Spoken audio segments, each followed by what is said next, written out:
زباں تا بود درداں جائے گیر ثنائے محمد بود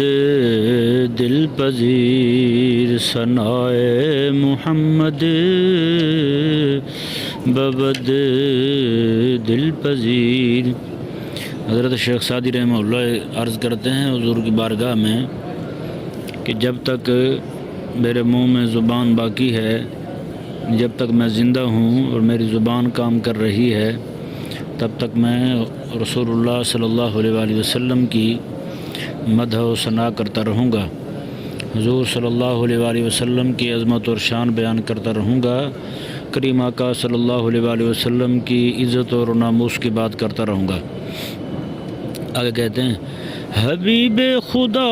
اشرف انبیاء، حبیب خدا اشرف انبیاء کہ عرش مجیدش بود متقا۔ کہتے ہیں کہ اللہ تعالیٰ نے انبیاء کرام علیہم السلام کو وراء الورا عظمتیں اور شانیں عطا فرمائی ہیں۔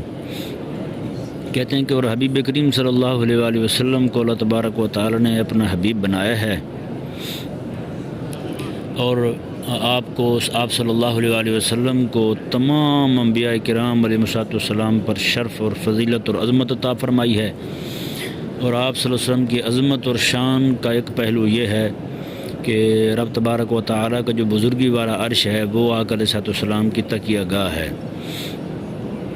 آگے پھر حضور کے معراج کی طرف اشارہ کرتے ہوئے کہتے ہیں سوار جہانگیر اکرام براق،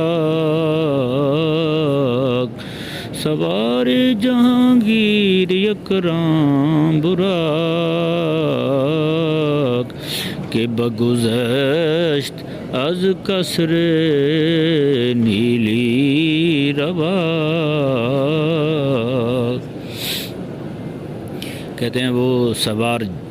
جو جہان کو فتح کرنے والا ہے، تیز ترار سواری پر سوار کریم آقا صلی اللہ علیہ وآلہ وسلم، آپ صلی اللہ علیہ وآلہ وسلم جہانگیر ہیں،